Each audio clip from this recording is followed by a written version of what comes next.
अस्सलामुअलैकुम students, you are watching chemistry with doctor Yusuf. आज हम एटॉमिक स्ट्रक्चर के इम्पॉर्टेंट एमसीक्यूज सॉल्व करेंगे विद सॉल्यूशंस। तो चलो देखते हैं कि पहला एमसीक्यू कौन सा है।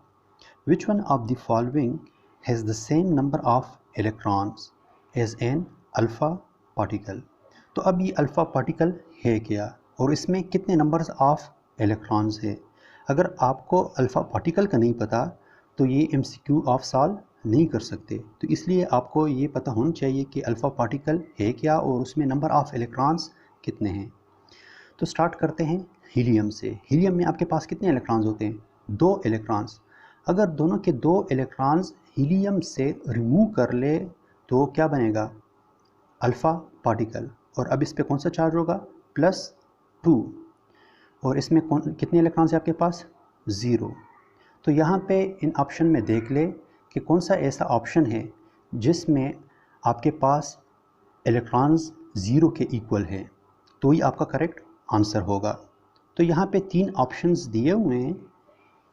फर्स्ट नंबर हाइड्रोजन एटम, फिर उसके बाद बोरान, फिर उसके बाद हाइड्रोजन जिस पे प्लस चार्ज है मतलब कि प्रोटॉन, फिर उसके बाद हाइड्रोजन मॉलिक्यूल और नेक्स्ट है हीलियम।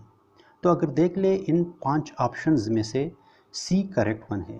क्यों? इसलिए कि हाइड्रोजन एटम के पास जो एक इलेक्ट्रॉन होता है उसने क्या किया है? लॉस किया है, जिसकी वजह से इस पे प्लस चार्ज आया है। तो इसके पास कितने इलेक्ट्रॉन्स हैं? 0। और अल्फ़ा पार्टिकल के पास कितने इलेक्ट्रॉन्स होते हैं? 0। तो स्टेटमेंट के हिसाब से ये आपका करेक्ट आंसर है, option C. Question number 2। Which of the following element has the largest second ionization energy? अब ये ionization energy क्या है? The amount of energy required to remove an electron from an atom. तो इसको क्या कहते हैं? ionization energy। तो ionization energy डिपेंड किस पे करता है कि उसके आउटर शेल में इलेक्ट्रॉन्स कितने हैं। अगर वो आपके पास कंप्लीट हो आउटर शेल या हाफ फिल्ड हो, ये दोनों आपके पास क्या होते हैं? स्टेबल होते हैं। तो अगर वो एटम आपके पास स्टेबल हो या उस ऑर्बिटल में वो हाफ फिल्ड हो या कंप्लीटली फिल्ड हो तो वो आपके पास क्या होगा? स्टेबल होगा। तो स्टेबल के केस में उसकी आयनाइजेशन क्या होगी? ज़्यादा होगी। सही हो गया। तो जब आपके पास एक वो एटम जो है ना वो क्या कर ले? एक इलेक्ट्रॉन को लॉस कर ले, तो उसके बाद जो आयन बनेगा तो आपने उस आयन को देखना है कि वो आयन स्टेबल है या नहीं है। अगर वो आयन स्टेबल होगा तो वो सेकंड आयनाइजेशन एनर्जी उसकी क्या होगी? मैक्सिमम होगी। और अगर वो आयन अनस्टेबल होगा मतलब कि उसके पास अनपेयर्ड इलेक्ट्रॉन हैं तो फिर वो क्या करेंगे? वो इजीली सेकंड इलेक्ट्रॉन्स को लॉस कर लेगा और उसकी आयनाइजेशन एनर्जी क्या होगी? कम होगी। तो यहाँ पे जो 4 डिफरेंट ऑप्शंस दिए हुए हैं तो चलो देखते हैं कि उसमें से आपके पास किसकी आयनाइजेशन एनर्जी ज़्यादा होगी। तो फर्स्ट नंबर पे देख ले ऑक्सीजन। इसके आउटर शेल में कितने इलेक्ट्रॉन्स होते हैं? 6 इलेक्ट्रॉन। फ्लोरीन, उसके आउटर शेल में कितने इलेक्ट्रॉन्स होंगे? 7 इलेक्ट्रॉन्स। नियान, नियान के आउटर शेल में कितने इलेक्ट्रॉन्स हैं? 8 इलेक्ट्रॉन्स। और सोडियम के आउटर शेल में कितने इलेक्ट्रॉन्स हैं? 1 इलेक्ट्रॉन। तो अगर पहले इन 3 ऑप्शंस को देख लें। ऑक्सीजन, अगर ऑक्सीजन एक इलेक्ट्रॉन को लॉस कर ले तभी उसके पास जो है ना क्या होगा? एक इलेक्ट्रॉन एक्स्ट्रा बचेगा। सही हो गया। उसके पास एक इलेक्ट्रॉन एक्स्ट्रा बचेगा। अगर वो एक एक्स्ट्रा इलेक्ट्रॉन को लॉस कर ले तो वो हाफ फिल्ड बन जाएगा। तो इसी वजह से उसकी आयनाइजेशन एनर्जी क्या होगी? कम होगी। बिल्कुल इसी तरह जो फ्लोरीन एटम है उसका जो पी ऑर्बिटल है उसमें कितने इलेक्ट्रॉन्स है? 5 इलेक्ट्रॉन्स। तो अगर वो एक इलेक्ट्रॉन को लॉस कर ले तो उसमें कितने इलेक्ट्रॉन बचेंगे? उसमें जो है ना 4 इलेक्ट्रॉन्स बचेंगे। सही हो गया। तो वो एक एक्स्ट्रा इलेक्ट्रॉन जो है वो इजीली लॉस कर सकता है। फिर यहाँ पे अगर हम नियान को देख ले तो नियान जो है ना आपके पास उसका ऑक्टेट क्या है? कंप्लीट है। तो उसका फर्स्ट आयनाइजेशन एनर्जी बहुत ही ज़्यादा होगा और second ionization compare to the first one low होगा। तो अगर वो इसी तरह होता, अगर क्वेश्चन इस तरह होता कि किसके जो है ना फर्स्ट आयनाइजेशन एनर्जी ज़्यादा है, तो करेक्ट आंसर फिर ये बनता। लेकिन यहाँ पे सेकंड आयनाइजेशन एनर्जी का पूछ रहा है, तो नियान का फर्स्ट ज़्यादा है और सेकंड कम है। अब सोडियम की बारी आती है। सोडियम के आउटर शेल में एक इलेक्ट्रॉन है, वो एक इलेक्ट्रॉन वो इजीली लॉस कर लेगा और वो ऑक्टेट जो उसका नोबल गैस का कॉन्फ़िगरेशन है वो फॉलो कर लेगा। उसके बाद अगर आप उसमें से एक इलेक्ट्रॉन और निकालना चाहे तो वो मुश्किल होगा। क्यों? इसलिए कि अभी उसका ऑक्टेट क्या है, कंप्लीट है। तो कंप्लीट ऑक्टेट से इलेक्ट्रॉन निकालना क्या है, मुश्किल है। तो इसलिए उसकी सेकंड आयनाइजेशन एनर्जी क्या होगी, ज़्यादा होगी। तो यहाँ पे जो 4 डिफरेंट ऑप्शंस दिए हुए हैं उसमें से करेक्ट आंसर आपका कौन सा है, option D, sodium. Question number 3, which one of the following represent the configuration of 3 electrons of highest energy for the ground state of an element in group third? तो यहाँ पे जो है ना वो किस हवाले से है ये क्वेश्चन, कन्फिगुरेशन के। सही हो गया। और पूछ के आ रहे हैं कि यहाँ पे आपके पास जो कन्फिगुरेशन दिया हुआ है वो थर्ड ग्रुप के लिए हैं और कौन सा ग्राउंड स्टेट में हाईएस्ट एनर्जी ऑक्यूपाई कर रहा है। तो यहाँ पे 4 डिफरेंट ऑप्शंस दिए हुए हैं, वो कौन से हैं, ए 1s1 2s1 एंड 2p1। ये तो आपके पास क्या कहते हैं उसे, थर्ड ग्रुप है ही नहीं। सही हो गया। फिर उसके बाद बारी आती है इस वाले की, तो ये आपके पास थर्ड ग्रुप तो है, लेकिन अगर हम क्वांटम नंबर को देख लें तो ये कौन सा है, 2। तो मतलब ये कि उस कौन से पीरियड से हैं, सेकंड पीरियड से। फिर यहाँ पे बारी आती है ऑप्शन सी की, तो ये थर्ड क्वांटम नंबर तो है, लेकिन अगर यहाँ पे हम देख ले इलेक्ट्रॉन्स को काउंट कर ले, तो यहाँ पे अगर 3 इलेक्ट्रॉन्स है तो 3s में भी कुछ ना कुछ इलेक्ट्रॉन्स तो होंगे। सही हो गया। तो ये आपके पास क्या है, थर्ड ग्रुप्स का एलिमेंट नहीं है। फिर यहाँ पे अगर हम इसको देख लें तो ये भी आपके पास थर्ड ग्रुप से है। तो जिसका प्रिंसिपल क्वांटम नंबर ज़्यादा होगा उसकी एनर्जी आपके पास क्या होगी, हाई होगी। तो यहाँ पे अगर हम देख ले, तो अगर इसी तरह से आपके पास क्वेश्चन हो तो आपने डायरेक्ट उस पे टिक करना है जिसका प्रिंसिपल क्वांटम नंबर क्या हो, ज़्यादा हो। ये तो मैं समझाने के लिए सारे जो ऑप्शंस थे वो मैंने डिस्कस किए हैं, लेकिन अगर पेपर में या किसी भी कॉम्पिटिटिव एग्ज़ाम में या इंट्री टेस्ट में इस तरह का क्वेश्चन आ जाए तो आप लोगों ने क्या करना है, जिसका प्रिंसिपल क्वांटम नंबर ज़्यादा होगा आपने डायरेक्ट उसी पे ही टिक करना है। तो ग्राउंड स्टेट में उसकी एनर्जी क्या होगी, हाईएस्ट होगी। तो चलो नेक्स्ट क्वेश्चन देखते हैं। Question number 4, which one of the following determines the position of an element in the periodic table. सही हो गया। तो उसका option A chemical reactivity, option B first ionisation energy, third number of electron in outer shell, fourth number of proton in the nucleus of its atom. तो जिस तरह आप लोगों ने चैप्टर में पढ़ा है कि एटॉमिक नंबर डिटरमिन्स करता है उसकी पोजीशन को, तो एटॉमिक नंबर क्या है आपके पास, number of proton.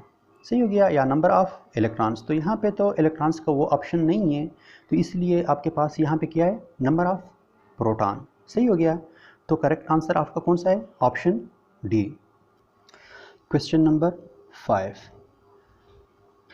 which of the following electronic configuration represents an element that form a simple ion with a charge of -3। -3 charge किसी भी एटम का कब होगा, अगर वो 3 इलेक्ट्रॉन्स गेन कर ले।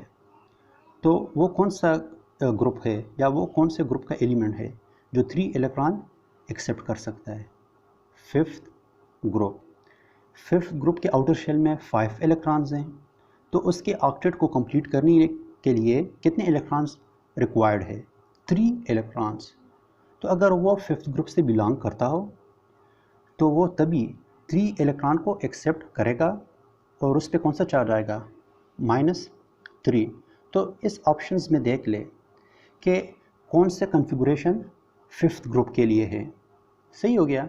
तो आपने क्या करना है, जो हाईएस्ट प्रिंसिपल क्वांटम नंबर है, ये आपको मैं अभी हैंड बताता हूँ। सही हो गया। जो हाईएस्ट प्रिंसिपल क्वांटम नंबर है, तो उस ऑर्बिटल्स में आपने नंबर ऑफ इलेक्ट्रॉन्स काउंट करने हैं।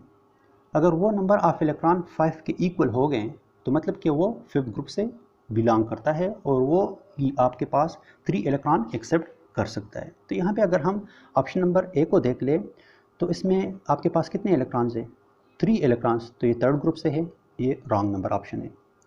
तो यहाँ पे ऑप्शन सी को देख ले। ऑप्शन सी में हाईएस्ट प्रिंसिपल क्वांटम नंबर आपके पास कौन सा है, 4s2। इसमें कितने इलेक्ट्रॉन्स है, 2 इलेक्ट्रॉन्स ये होंगे, लेकिन यहाँ पे D1 भी है, तो ये आपके पास ट्रांजिशन एलिमेंट है, तो ये फिफ्थ ग्रुप से नहीं हो सकता। फिर ऑप्शन डी को देख ले। ऑप्शन डी में अगर जो प्रिंसिपल क्वांटम नंबर ज़्यादा है वो कौन सा है, 4। सही हो गया। तो इसमें मैक्सिमम नंबर ऑफ इलेक्ट्रॉन कितने हैं, 2 इलेक्ट्रॉन्स, लेकिन यहाँ पे डी भी दिया हुआ है, तो मतलब कि ये आपके पास ट्रांजिशन एलिमेंट है, तो ये भी निकाल ले। सिर्फ एक ही ऑप्शन आपके पास बचता है और वो कौन सा है, ऑप्शन बी। तो यहाँ पे जो प्रिंसिपल क्वांटम नंबर जो हाई है उसमें इलेक्ट्रॉन्स काउंट कर ले, वो कितने आ रहे हैं आपके पास। तो प्रिंसिपल क्वांटम नंबर जो हाईएस्ट है वो कौन सा है, 3। तो इसमें नंबर ऑफ इलेक्ट्रॉन्स कितने हैं, 2 एस में हो गए और 3 पी में हो गए, टोटल कितने हो गए, 5। तो ये फिफ्थ ग्रुप से बिलोंग करता है। तो इसी वजह से ये मज़ीद 3 इलेक्ट्रॉन को क्या करेगा, एक्सेप्ट करेगा, और उस पर कौन सा चार्ज आएगा, -3। तो करेक्ट आंसर कौन सा है आपके पास, option B. Next question, in which species are the number of electron and neutrons are equal. तो यहाँ पे डिफरेंट एग्जांपल्स दिए हुए हैं, तो वो क्या पूछ रहे हैं कि इसमें नंबर ऑफ इलेक्ट्रॉन और नंबर ऑफ न्यूट्रॉन्स कौन से ऑप्शन में इक्वल है। तो यहाँ पे अगर हम देख ले 4 है और 9, तो अगर हम इसको माइनस कर ले, ये आपको किस बारे में इंफॉर्मेशन दे रहा है, ये एटॉमिक नंबर है, और एटॉमिक नंबर किसके हवाले से इंफॉर्मेशन देते हैं, नंबर ऑफ प्रोटॉन और नंबर ऑफ इलेक्ट्रॉन्स। तो अगर हम ये नंबर ऑफ प्रोटॉन या नंबर ऑफ इलेक्ट्रॉन को मास नंबर से माइनस कर ले, तो ये कौन सा ऑप्शन आपके पास आएगा, नंबर ऑफ न्यूट्रॉन। सही हो गया। तो अगर 9 से 4 माइनस कर ले तो 5 आ रहा है, तो इसमें प्रोटॉन इलेक्ट्रॉन और न्यूट्रॉन की तादाद इक्वल नहीं है, तो ये ऑप्शन आपके पास रॉन्ग है, ऑप्शन बी। अगर हम 19 से 9 माइनस कर ले तो न्यूट्रॉन की तादाद कितनी आ रही है आपके पास, 10, और यहाँ पे इलेक्ट्रॉन कितने, 9, तो ये दोनों इक्वल नहीं है, तो ये भी आपके पास करेक्ट नहीं है, ऑप्शन बी भी। फिर ऑप्शन सी की बारी आती है। अगर हम यहाँ पे देख ले 23 से 11 को माइनस कर ले तो कितना आ रहा है आपके पास, 12 आ रहा है। तो आपके पास यहाँ पे 12 न्यूट्रॉन है, और अगर यहाँ पे देख ले सोडियम पे आयन भी है, तो मतलब कि इसने एक इलेक्ट्रॉन लॉस भी किया है, तो इसमें कितने इलेक्ट्रॉन्स आ रहे हैं आपके पास, 10 इलेक्ट्रॉन्स और 12 न्यूट्रॉन्स, तो ये ऑप्शन भी आपके पास इनकरेक्ट है। तो करेक्ट कौन सा है, डी। चलो देखते हैं कि वाकई ये इक्वल है या नहीं है। अगर यहाँ पे हम देख लें तो अगर 18 से 8 माइनस कर ले तो नंबर ऑफ न्यूट्रॉन कितने आ रहे हैं, 10 आ रहे हैं।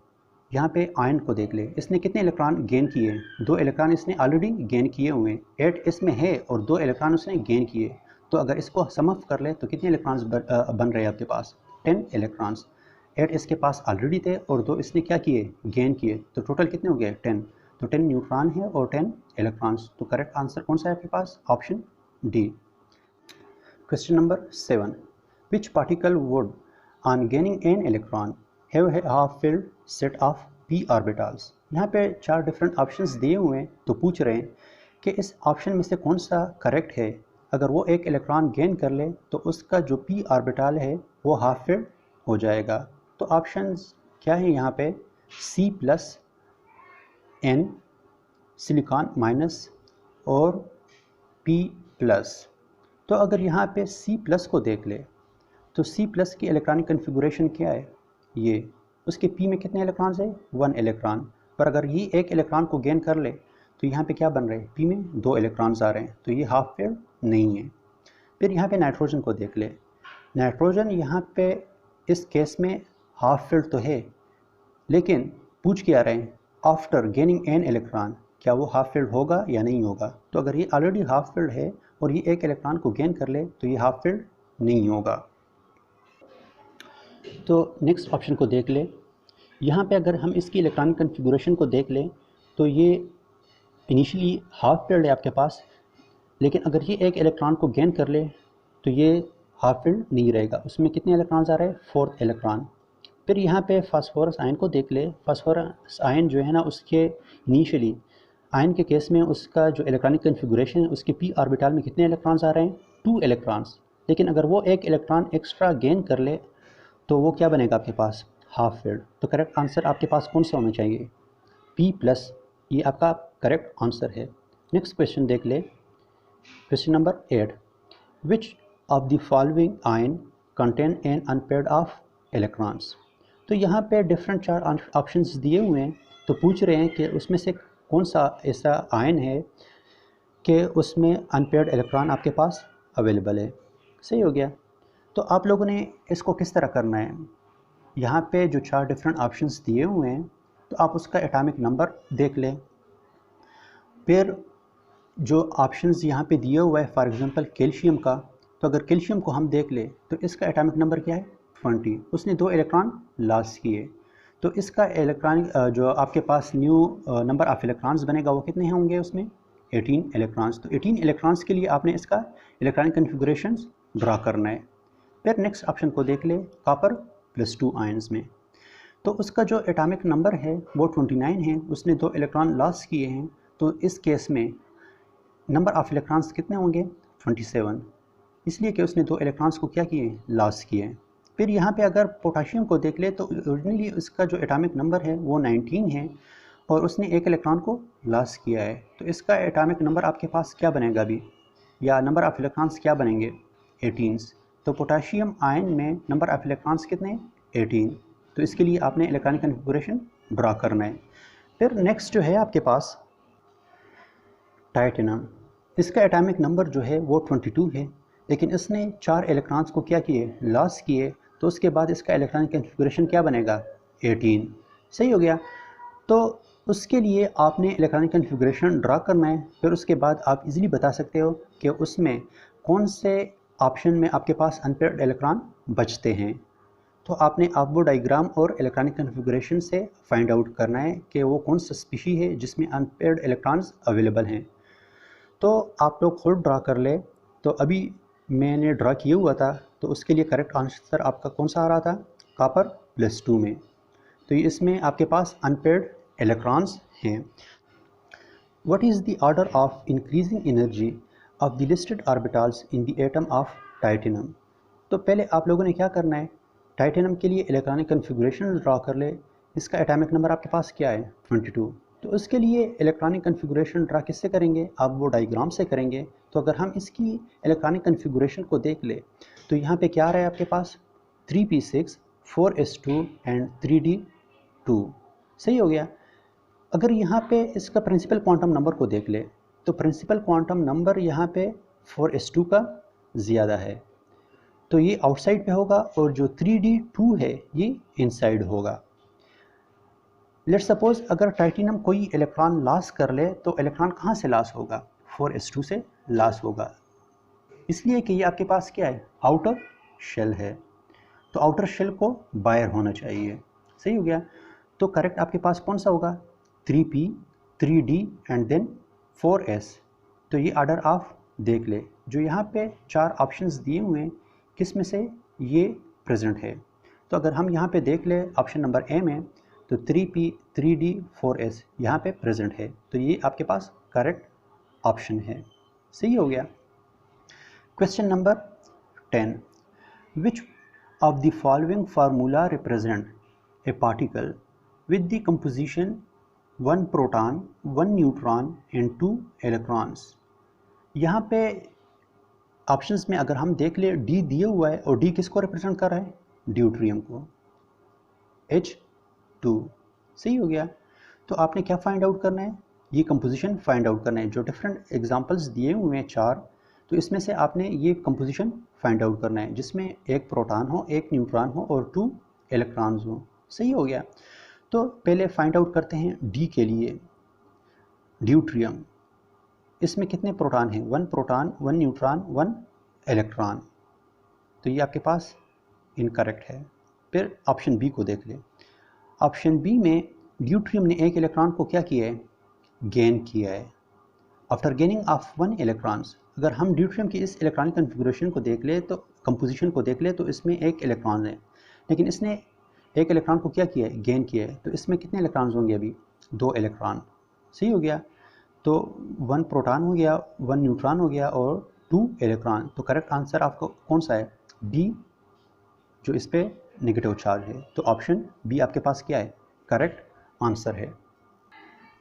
Question number 11, which of the following does not contain either an unpaired s electron और एन अनपेयर्ड पी इलेक्ट्रॉन? तो यहाँ पे 4 डिफरेंट ऑप्शंस दिए हुए हैं।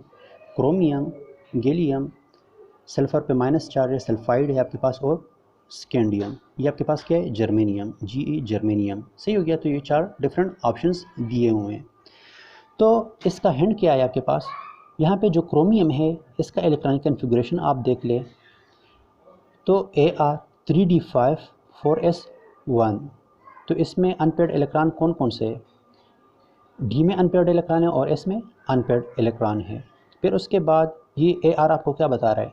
आर्गॉन की इलेक्ट्रॉनिक कन्फिगरेशन, जिसमें 18 इलेक्ट्रॉन्स होते हैं। फिर उसके बाद जर्मेनियम है। जर्मेनियम आपके पास क्या है? Ar3d10 4s2 and 4p2। तो अगर हम यहाँ पे देख ले तो पी में आपके पास अनपेयर्ड इलेक्ट्रॉन्स हैं। फिर उसके बाद सल्फ़र को देख ले तो यहाँ पे सल्फ़र आपके पास क्या है?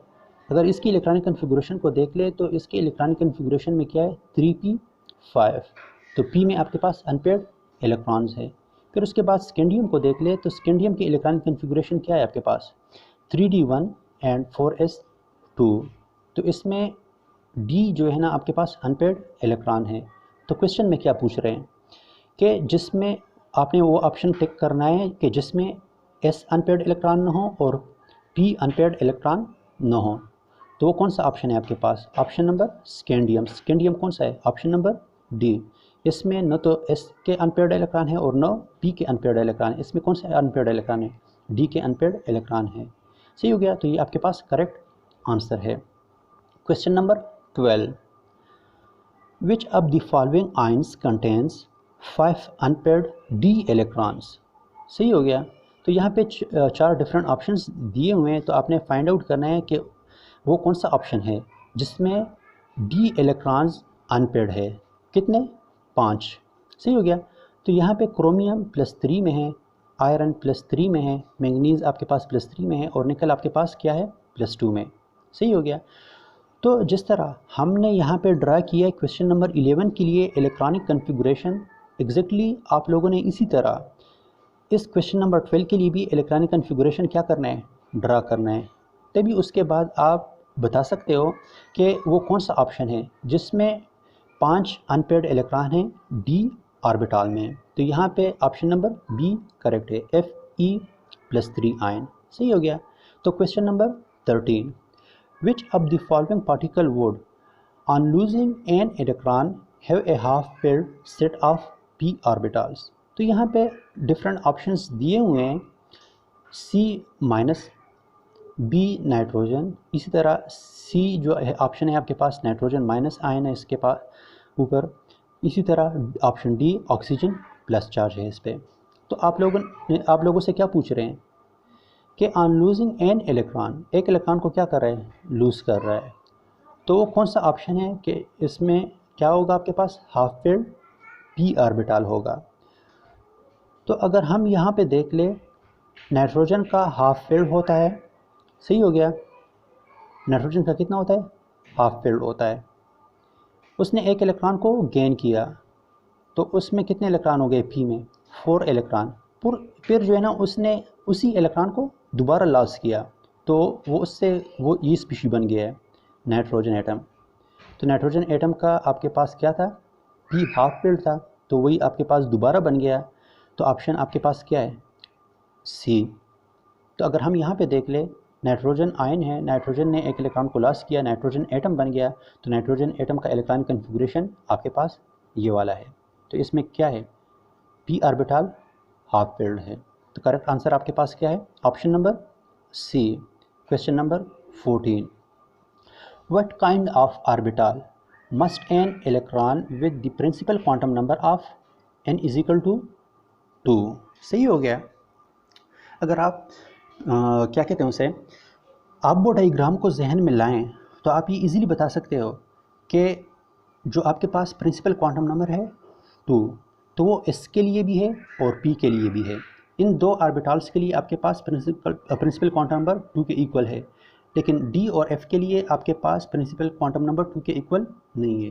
तो या तो आपके पास वो एस ऑर्बिटल हो सकता है या पी ऑर्बिटल हो सकता है। तो यहाँ पे देख ले कि ये दो ऑप्शंस दिए हुए हैं कि नहीं दिए हुए हैं। Spherically shaped orbital, option B इधर an s or p orbital, option 3 है आपके पास orbital closest to the nucleus, option D है ए डम्बेल शेप्ड ऑर्बिटल। सही हो गया। तो यहाँ पे आपको ऑप्शन दिए हुए हैं एस और पी ऑर्बिटल। तो जिस तरह मैंने आप लोगों को बताया कि आप लोग अगर आप वो डाइग्राम को देख ले तो वहाँ पे 2s भी अवेलेबल है और 2p भी अवेलेबल है। तो आपके पास करेक्ट ऑप्शन कौन सा है, एस एंड पी ऑर्बिटल। तो आज के लिए इतना ही। इंशाल्लाह नेक्स्ट लेक्चर में मज़ीद ऑब्जेक्टों के साथ मिलेंगे। तब तक के लिए अल्लाह हाफिज़, खुदा पामान।